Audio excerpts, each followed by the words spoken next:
Hello and welcome to Spotlight On, right here on S24 Television, where we sit with extraordinary personalities shaping the security landscape, politics, culture, business, the economy, and the future of the global village. Today, we sit with an expert navigating one of Nigeria's most complex frontiers, security. We'll take through the journey of what the armed forces or the military does and the fight against the insecurity problem in various parts of Nigeria. Welcome to the show, Major General Muhammad Umar. Umar Muhammad, yes, thank you. Thank you so Pleasure much thank you so much for joining us on this. Our spotlight would fall on the topic that is most important to Nigeria as we speak, security, which if you touch bear every part or every region of Nigeria, there is one form of insecurity or the other. In the northwest, banditry. In the northeast, Boko Haram insurgency and some armed militias. If you go to the southeast, is the IPOB. If you go to the southwest, there is something about kidnapping for ransom, etc. Taking this through the lens of being a security expert, where do you think the problem really lies in Nigeria as is, before we go into broader issues like the alleged genocide in Nigeria of Christians? Thank you very much. You are very correct that Nigeria is facing serious security challenges. We are faced by a myriad of security challenges, starting from insurgency in the northeast, kidnapping and banditry in the northwest, farmers and herders clashes in the north central. And then you have the issue of IPOB in the southeast, the issue of militancy in the south, and to some extent the issue of things like cultism and other things. Kidnapping in the southwest. Also in the southwest. Now, these issues are actually something that is quite disturbing. Very disturbing. It's very disturbing, and I can tell you that the key aspect is that the Nigerian state is facing an existential threat because of these security issues. Now, let me look at how did it start and what has been happening. You see, this issue started slowly. Between around 2009, as when we first had the issue of Boko Haram in the northeast. In the northeast, and the government did what it could to address it. Instead of it to abate, we saw an increase, an expansion, both in scope and in dexterity. And before you know it, we were also being faced by other issues like kidnapping and banditry in currently the northwest. And then it has actually taken part. So the main issues, there are so many causative reasons for this. One is that I can tell you that Nigeria as a country, Nigeria is poorly governed. Yes. This is why, and you can see that most of the issues of this insecurity are taking place in places that are actually not governed. Ungoverned spaces. And this is why I used to tell people that these are some of the reasons, because when you say ungoverned spaces, there are some places in this country where there are no schools, no police stations, no basic amenities, nothing, no government presence. So when you have no governance presence, now what happens is that undesirable elements can go there, hibernate, and before you know it, you become lots. This issue of having ungoverned spaces is one of the key issues that continue to foil insecurity in Nigeria and exacerbate it. Now, besides that, Nigeria as a country, you know, Nigeria is very wide. We have a very extensive border. For instance, our border between Nigeria and Cameroon is up to 1,975 kilometers. And it's actually poorly manned, poorly controlled. Not only that, we have another border with the Niger Republic, which is about 1,608 kilometers. And in it, also, everything goes there. We also have another border with the Benin Republic, which is about 809 kilometers. Wow.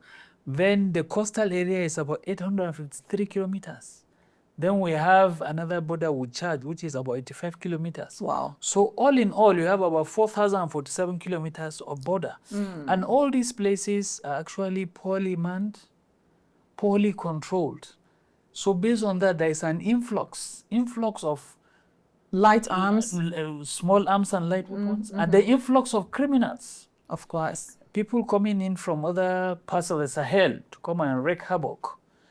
And we have very weak institutions, because I can tell you that we have a very strong army, we have a very large police force. But certainly, if you look at it, there are some institutional weaknesses. Of course. Would you say, because now you said there is large number of the security forces, compared to the population of Nigeria, I don't think they said is enough. No, actually, I can tell you that compared to the population of Nigeria, we actually have very small number of security because I forces. can tell you that based on the United Nations standard, you are supposed to have at least 1% of your people that are supposed to be armed to defend 99% of the people. And when you speak of 1% of 231 million, you're speaking of 2.3 million. And I can tell you that the Nigerian army is very small. I will not give you the number, but it's very small. Of Nigerian course. police force is about 400,000. Yes. And out of that 400,000, I can tell you that more than 100,000 are now guarding BIPs. Of course. So that's another menace. That's another problem. And not only that, the key impediment, this is one of the key problems why we're being unable to solve our security challenges in this country, because we don't have enough manpower and we don't have enough equipment. Unfortunately for us. So x-raying this, even though I got a kind of more broader perspective to what, if you date the insecurity back, because there was a recent interview and survey that was done somewhere in the Northeast, and some of the elders said that the farmers-herder clashes dated back to as far back as before independence. It wasn't this magnitude, it wasn't this bad, because there was the community system that we know that look out for people in community. Now, back to Nigeria, this myriad of insecurity challenges is affecting our economy, our livelihoods, everything that is a fabric of a society is affecting it. Because when a farmer cannot farm, paying ransom or people trying to pay some armed people to just leave is something really unfortunate as a nation. If we go region by region, let's start with the Northwest. What are the things that you think the government was supposed to put in place to fight? Because recently we spoke with the governor, and the information coming out is really disheartening to see the lists. If someone in your family would, because of economic situation, sell fuel to someone in the bush, or sell food, say for instance, a bottle of Coke in the town is maybe 1,000 naira and you're selling it in the bush between 5,000 and 10,000 naira. That's, I don't know if I would say it's a level of unpatriotism or something like that. Where should we tackle such thing from? This is why I say one of the key problems that is fueling insecurity is the endemic poverty. Yes. If you are to look at the index in this country, the prosperity index in this country, you see that the North is at the bottom of the rock. Yes, multi-dimensionally poor population. So this is what out of about 139 million Nigerians that are multi-dimensionally poor, about 75% of them are from the northern Nigeria. So the question is that some of these, this is why poverty is one of the things that is foiling, that is pushing people. And then beside poverty, there is the issue of illiteracy. Yes. Because I can tell you that if you look at the North, we have so many people who are not educated. There's also the issue of the Al-Majri system. There's also the issue of bulging youth, you know, that are unemployed. Yeah. So this is why I can see that all these things are actually interconnected. Yeah. And this is why when you have all these negatives coming together, unemployment, poverty, you know, illiteracy, and then you have an exponential increase in population. The end result is nothing. Explosion. Yeah, the end state is nothing but the fact that you have insecurity. You see, most of those who are actually illiterate and uneducated are unskilled. So if you are unskilled, now we have a community that for you to live, you need skill. And so many people are not skilled. So if they are not skilled, so that means they don't have a way of earning a living. And if they don't have a way of earning a living, they just become tools that can be employed and be used to go against the society. And that is what is happening. And as the governor have said, we're actually quietly and gradually moving into what is called a war economy. When you say war economy, a war economy means that where everybody depends on that war to thrive. Traditional ruler wants to give information. Everybody is trying to support the insurgents. And this is why I used to tell people that there is no way you can have insecurity if the community are not in support of what is happening. Because usually the bad guys, the insurgents, the bandits, and what have you, they live outside the community. So that means they need foil, they need food, they need so many things from the community. And this is why if you don't have people who are cooperating with them, who are supporting them, it won't continue. Who are collaborating with them, who synergize with them, they cannot be able to continue to stay there. And that is what is happening. Who are giving them information which is actually foiling the problems. So we have a lot of informants who are also doing it from the community. Yeah, of course, like the governor mentioned, even going as far as saying maybe someone is my brother and giving information to these people in the bush. We'll do a stakeholder meeting right now. And the information to combat these people or to take the fight to them in the bush, before you go there, they already got the information and they ambush the security forces and just kill them for nothing because there is someone among the people that goes back to them with this information. Now, with the myriads of these problems like poverty, illiteracy, maybe out of school children that is fueling the whole of these things, where should we start tackling it from? Because some say our politicians or the leaders in this country, especially in northern Nigeria, try to weaponize poverty. That's why when it is election cycle, they give small, meager stuff and people still go ahead to vote. Because I see no reason for maybe a right-thinking person selling 4 years of their life for maybe 1,000 naira or 5,000 naira or something like that. Would you agree that our leaders found a way to weaponize for poverty in northern Nigeria? Well, you see, you're very correct that we actually have a set of greedy, selfish, self-centered leaders, especially some of these current politicians, who have actually, there is a big disconnect between them and the community. There is a big disconnect between them and the problems in the community.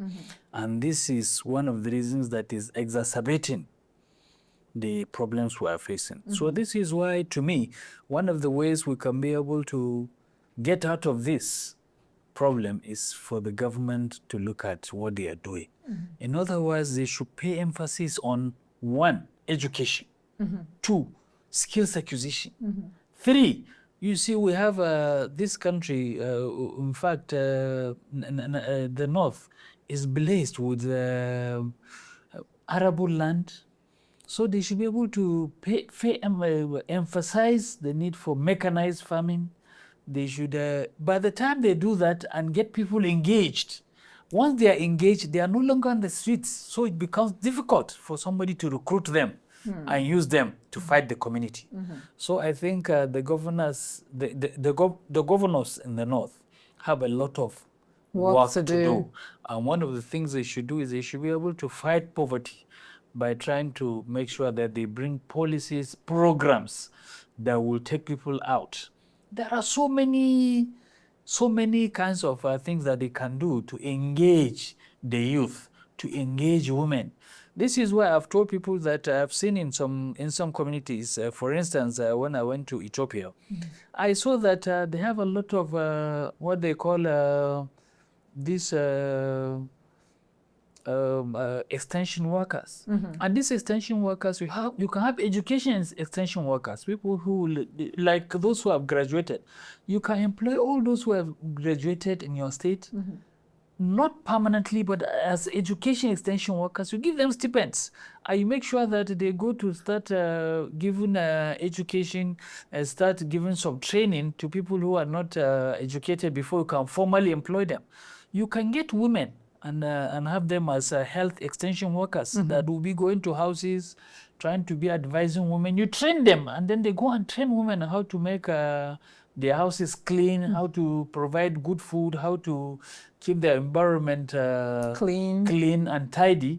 And then you have some men that you can also employ as agricultural extension workers. You can have some who can be able to help farmers as to modern ways of farming. So by the time you do that, if you get everybody engaged and busy, I can tell you that gradually we can get out of this. Do you think Nigeria got the resources to get everyone engaged? Because Aziz, the federal civil service or the federal government civil service workforce is not up to even maybe, let's say, 5 million. That's max. It's not even up to that.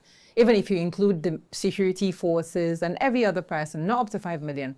So do you think as a nation we've got the resources to engage everyone, or there should be PPPs, there should be well-meaning Nigerians coming in to give in their quotas? I'm not saying we should, but what I said is simple. For instance, a state government. A state government can be able to say, okay, how many graduates do we have? And I said, you are not to employ them, but you now engage them. And what you give them is stipends. Stipends. Even at that, maybe they will say there is no resources to do that. I can tell you that it has happened. In fact, I can give you a simple example. In Osun State, when Aregbesola was the governor, I studied what he did. There was an educational revolution in that state, in the sense that he actually mobilized all the graduates in the state. Imagine Katsina State, if you say you have about 5,000 graduates, you can be able to say you can give them 10,000, 20,000, just to get them busy. Another thing to consider is people are seen not to be patriotic enough for you to give them stipend, and they will give their all to contributing to the society. But the question is that this is why I say what you need is mobilization. Okay. You need to mobilize people. You need to tell them that we want to actually bring here the community out of where it is to where we want it to be. You know, and this is why this is why I say if you have transformational leaders who can transform their communities and their societies, all these things can be done. You don't need to be a demagogue. Once you can be able to let people know these are the problems and this is what you... Let me tell you, I can tell you that it's not actually so many youth. Some people want to even do volunteer. Yeah. Because I can tell you that as you see me here, I have actually do a lot of volunteer work. Because the question is that I believe so much in the pains in the society. I'm part of the society. I'm part of the community. So this is why if you can be able to tell people that one of the ways in which we can get out of this quagmire is for us to actually stand up. And it's actually better for you to be going out than for you to be staying at home. Yes, and I don't mind they say. To tell them that what they do is simple. It's just using a very good approach that, okay, from there, we are going to identify the best among you and employ them. Incentivize it. So by the time you do that, in fact, you see a lot of competition going on. And the question is that by the time you know that you wake up in the morning, you have a place to go, that means you are actually useful. You are contributing to the community and to the society. Yeah. I think we need to do that. Yeah. So now let's go back to the ungoverned spaces, which you mentioned really large in landmass. What can we do differently with those spaces? Because the government is aware that there are ungoverned spaces, which gives people in the forest that are attacking people spaces. And most people will say, okay, fighting insurgency or insecurity in Nigeria, let's say northern Nigeria, is a guerrilla war. It's not the one that you will go fight and go back to your base. You need like special forces to do that. So what should the government do differently? And then the people collectively to make sure the ungoverned spaces get governed in a way, even if you've got no resources to do it. And apparently take the war as a guerrilla war, not the one that you fight and go back, fight and go back. Okay, you see, this is why I've actually been an advocate of the fact that we must be able to do a lot in the ungoverned spaces. Now, what we need to do is simple. All the ungoverned spaces, and I can tell you that the government can do it. And why the government cannot, the government has the capacity to partner with well-meaning Nigerians. All the states, we know people who are actually well-resourced, who are rich. What the government needs to do is simple. All those ungoverned spaces, all those villages, they should make sure that they have school, they have police station, they have a court, they have a small hospital. By the time you do that, and you should be able to make sure that at least they have masts so that they can be able to communicate. And by the time you do that, and this is why I say by the time you have all these extension workers, when you send some of these education extension workers to the villages, you send the health workers to the villages, you send the agriculture extension workers to the villages to teach, because most of these ungoverned spaces are actually being occupied by people who are literate, who are poor, who are peasants, who are now who lived by the farming of the small spaces they have to farm, and they are the ones feeding us. And currently now, because of this insecurity, they can't go to farm. Not only that, they're actually being attacked, they can't defend themselves. And which is contributing to food insecurity. Yeah, which is contributing to food insecurity. Yeah, that's a lot. And now let's quickly see the peculiarity or similarities with what's going on in every region of Nigeria. Like I mentioned earlier, in the southwest, there's the cultism and kidnapping for ransom. In the south, the militant groups. In the southeast, there is the IPOB. And like all of this, we know them. Can Nigeria face all of this squarely with one strategy, or it needs different approaches? I can assure you that what we need is different approaches. For instance, like in the southwest, you're correct, there is the issue of kidnapping, but there's also the issue of Yahoo boys. Yes. You know, so all those things, this is what we need. And then in the southeast, beside the IPOP, there's also the issue of the drug menace. And the ritual killings as well. Killings, yeah. While in the south, there is the agitation by militants about resource control and so many other. And 13% derivatives. 13% derivation. And even on that one, the issue of offshore and onshore are all there. So the question is that I used to tell people that every problem has a tailor-made solution to it. So you cannot use one solution to solve all the problems. So, for instance, here in the northwest, where we have the issue of kidnapping and banditry, what we need is we need to actually use carrot and stick. I'm of the view that is not only lethal. We should be able to also use diplomacy. We should be able to engage the communities and see how we can be able to partner. It's not only kinetic solution to that, and that has to be. And I have repeatedly stated that the key thing is that we should be able to come up with policies that will bring prosperity. So if you have prosperity, you see that people will have less time to think about evils. So for me, all those, for instance, if you look at the southwest, the issue of Yahoo boys, that one, the EFCC is handling it. They should do more. The issue of IPOV, even that one also, you need community engagement. Then you also need to use some little force. And then in the south, the issue of, I can tell you that there is a de-escalation of their cries, because currently now most of the states in the south, they're getting a lot of money because allocation. Of the 13% derivation. Because after the 13% derivation, there is also the NDDC. After the NDDC, there's also the Ministry of the Niger Delta. So that means there is a lot of money going into that. And there's the escalation. So based on that, there is the escalation. So while in the northeast, the issue of banditry, insurgency, a lot is being done, but a lot needs to be done. So that because we've been with it now for about 16 years, so I think it's too long. We should try to do the best we can so as to draw the curtains and face other things. Yeah, just like the late military ruler, General Sani Abacha said, if an insecurity festers for more than a day, it means there is maybe relevant stakeholders involved, and that's why it's not ending. With this, we'll go on a quick break. When we return, we'll go into something else that got to do with the alleged Christian genocide in Nigeria, and other parts that needs a kind of expert opinion for people to understand properly. Stay with us, we'll be right back.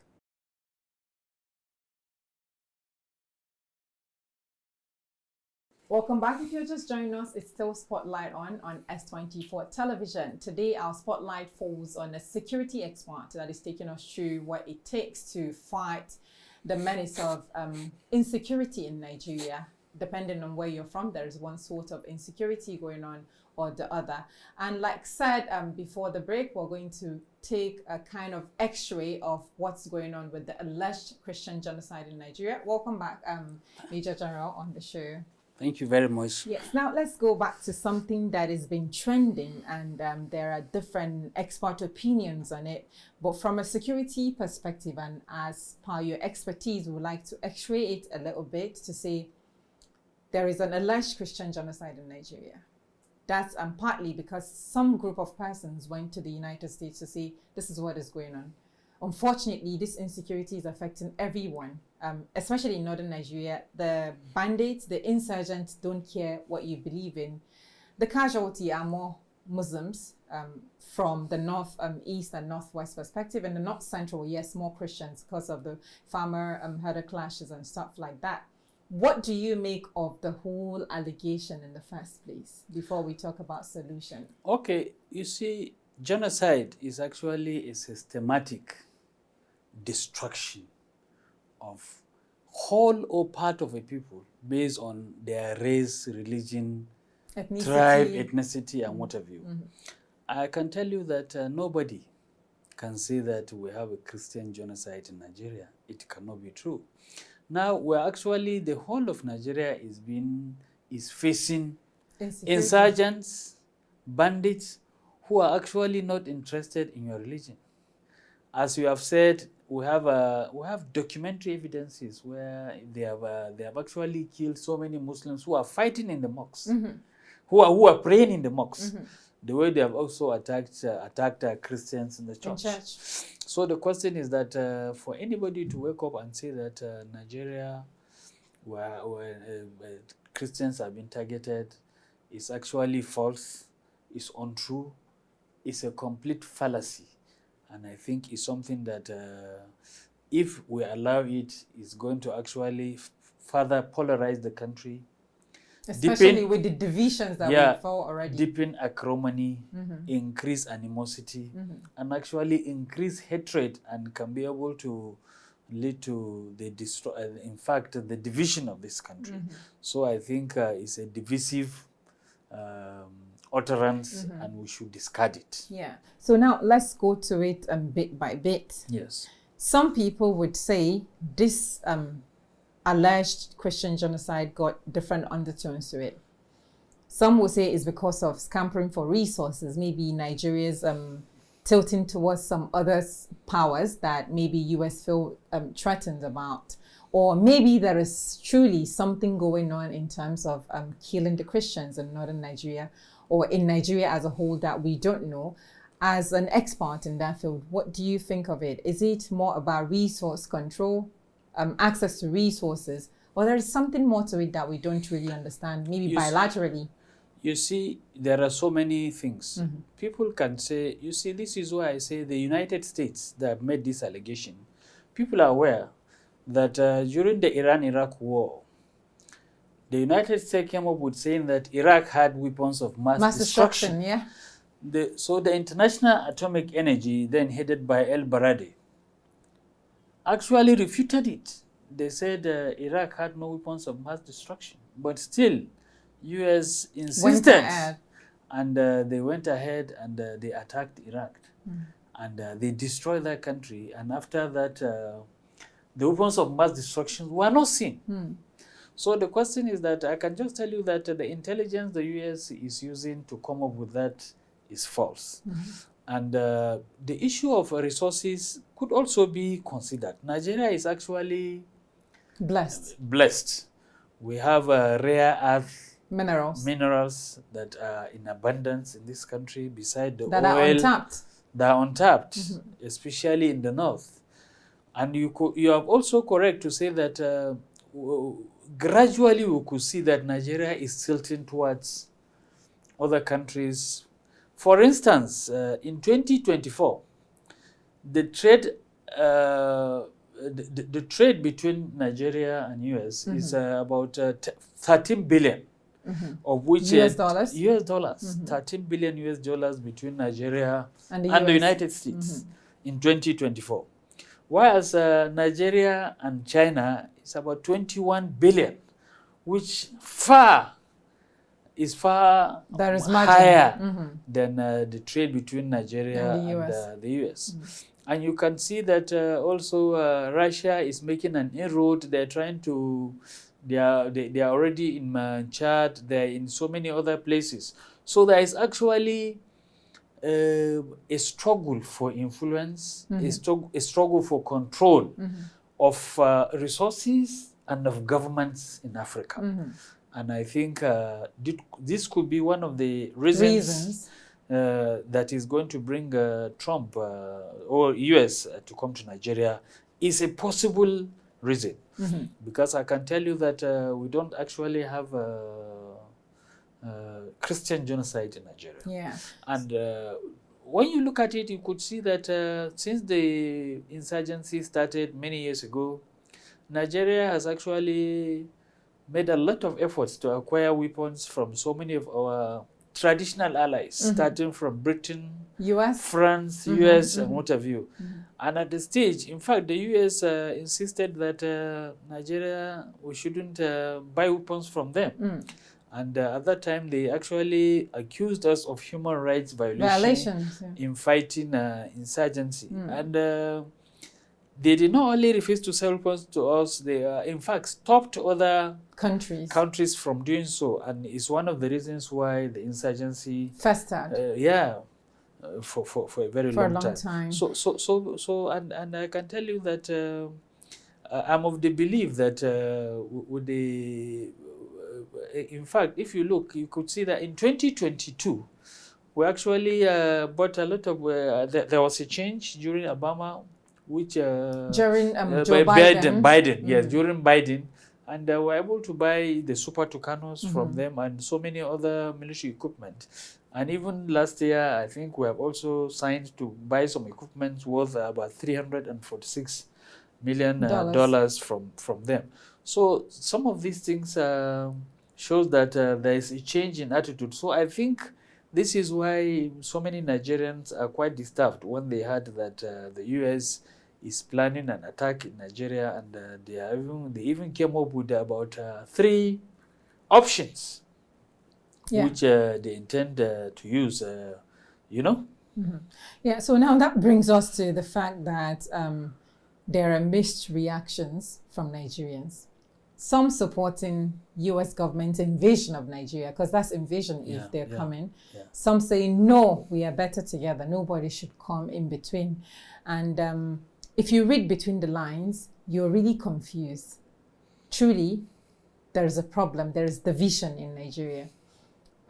In your opinion, do you think, if you look at the trajectory of things with the Iran, Iraq, and other places US invaded, is there a possibility of US invading Nigeria or coming to Nigeria to allegedly fight maybe insurgents and bandits who are perpetrating the genocide as alleged?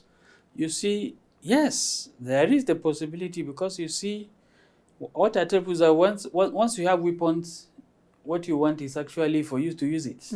US now is actually the strongest country in the world. It has a size of 1.3 million people, security personnel, more than 700,000 also who are reservists. And not only that, just last year, about 900 billion US is using dollars. US is using for as their defense budget. So that means they are well resourced.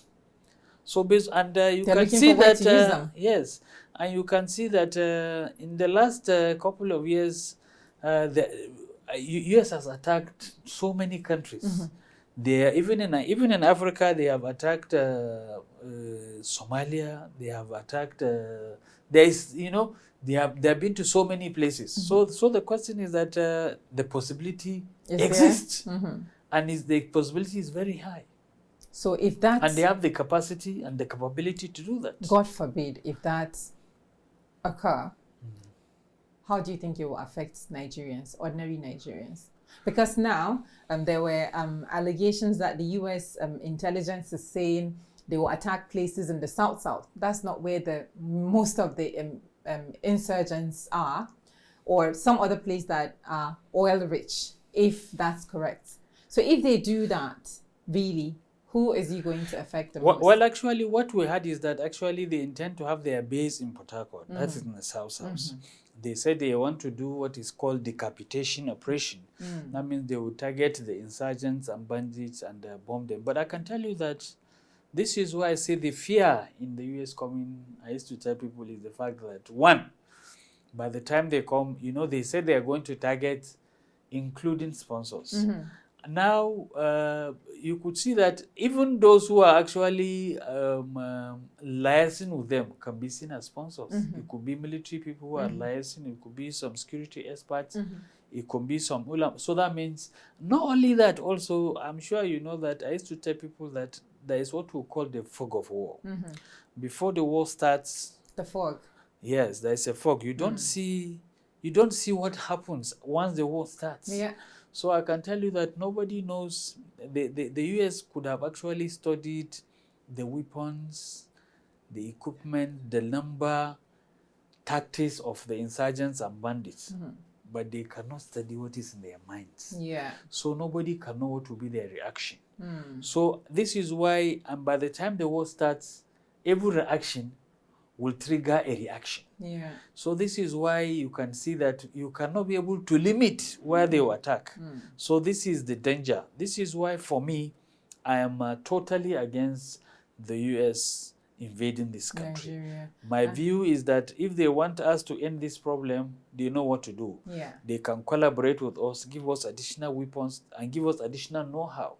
They know the equipment and that are needed to fight this war. Surveillance equipment, far-reaching equipment. Because you can see that the US, see what is happening in Ukraine. US so far has given Ukraine $66.9 billion worth of weapons and equipment. So the question is that US can be able to do that with other Western partners that we have. And of course, there are allegations that the USAID is also sponsoring Boko Haram in the Northeast, which one of the parliament member mentioned at some point. So people are caught in between, if there were allegations that the US is complacent in the insurgent activities in Nigeria, why would they say they want to come and rescue us again? Something like that. Now, to the fact that the federal government responds to all of these things, what do you make of it? Because some people think maybe the federal government would have done something differently to speak to US government on the alleged Christian genocide, while some people are expecting people in places of authority like the 10th National Assembly, governors, everyone to speak. But other people got the opinion that it's only the presidency that should speak to the matter. Do you think what the presidency has done so far is sufficient enough to calm the temper in the USA, or there is no such thing as Christian genocide in Nigeria? Well, you're very correct that at the beginning of this, we heard that the president was even going to the US. Yeah. And you see, this is why one of the key issues is the fact that for the last 2 years now, Nigeria does not have ambassadors anywhere. Yeah. And I think this is one area the government should look at because having ambassadors. Not only that, also we have so many prominent Nigerians that can be used to actually interface. We need to do a lot of diplomacy. There is need for us to engage the US, to engage the United Nations, the African Union, the European Union, because we have people like Amina in the United Nations. We have so many people like Obasanjo, like Emeka Inyaku, and so many other prominent Nigerians, including Dangote, that we can be able to use. However, as a person, I immediately thought that once this started, I was of the view that the president should have actually made a national broadcast to assuage or allay the fears of Nigerians on what is happening, and to tell Nigerians what the government is doing. The government needs to do more than what it is doing currently. And I think that is my expectation. Now, what do you think should be a postmortem? Because now that the presidency did not do a national broadcast to assuage Nigerians that, okay, I'm allaying your fears, there is no such thing, and if there are killings, we'll tackle it squarely. What should be a postmortem to the presidency? Well, this is why I can tell you that it's still not late. Okay. The president can still do that. He can still do that, because the question is that For this one, this is why I tell people that it is during crisis, that is when you identify leaders. That is when leaders show what they are made for. So I think this is not what the president should delegate to a minister of information. This is not what or his spokesman should be saying. What we should see, we should be able to see our president talking to us and telling us what his government is doing, and then allaying our fears that and telling us that if so happens, this is what we are going to do. I think it's still not late, and I expect him to do that. Thank you so much, sir. And if you're to speak to an ordinary Nigerian today on this whole allegations, whether you're a Muslim or a Christian or you don't believe in any religion, what would your message be? My message is that I can tell him that we should not ascribe religion, tribe to crime. We should be able to tell every crime, we should call it a crime. So for people who are killing, we should call them killers. Criminals. We don't need to ascribe their tribes, because I can tell you that these criminals cut across all tribes and all religions. And this is why by the time we call some people criminals and call some people saints, I think it's not sending a very good message. So the best thing for us is call criminals criminals. And we should not be able to be ascribing or putting it into a religion or a tribe. Or a tribe, I think that's one of the problems, or maybe because we are copying some sort of democracy is what we see abroad that we're bringing back to Nigeria. And quickly, before we go, we do something called rapid fire. It's just to say yes or no, or choose a thing between this. So as a person, if you're to choose between democracy and military rule, which one would you do? I will pick democracy. Okay. Parliamentary system of government or true federalism? I would pick true federalism. Okay, if you're to choose between Nigeria going to the US to maybe appease the president, or for the government to just do something within the country, which would you choose? I would choose them going outside. Why? Why? Because the question is that a threat is a threat. And this is actually a military threat. And you know, the question is that US is stronger than Nigeria. We cannot fight them. And right now, there is what we call is a unipolar war. That means we have a single sole superpower, in the sense that it has been war gamed that the US can actually face the entire world because of the level of arsenals they have. So the question is that is currently the richest country in the world, is the most powerful militarily. So I don't see it as being wrong for us to actually, they fire the first shot. Because, so the question is that we should actually escalate our own diplomacy. We should be able to engage with them, explain to them that their own viewpoint is wrong. Tell them the Nigerian story, that we in Nigeria, we are Nigerians and we know what is happening in our own country. And this issue of Christian genocide is false. We should give them the figures. Not only that, I'm sure they have an embassy here. They have embassy staff who have known what is happening. And they can verify that. And they can verify that. So I think that should be a good move. Now to a few more before we go. Civic engagement or protest? Well, I think civic engagement is more civil. So if you're to answer, is it a right time to say people plot coup in Nigeria or not? You see, I cannot be able to say that there is a coup, there is no coup, because the army said there was no coup. Up to now, the government has not said there is a coup. But we have had some people who have been arrested. But I can tell you that since the beginning of democracy, I was in the army and I retired just about 2 years ago. We had actually resolved never again to truncate democracy. It's a resolution we have taken when I was in the army, because we now know that democracy is what is in vogue, is what is being practiced by a majority of countries in the world. Military rule is an anathema. It's not something that we should go back to it. We are past that stage. Do you think that can change, that resolve? Can it change due to the economic crisis in Nigeria? You see, this is why I say you can be able to assess but you can never read somebody's mind. Yeah. So there could be some people, a few miscreants that could be thinking that we can be able to violently change a government. But to me, what I believe is that, what I always pray is that people should be able to canvass for votes, and then if we find the government not meeting our expectations, we should mobilize people and vote them out.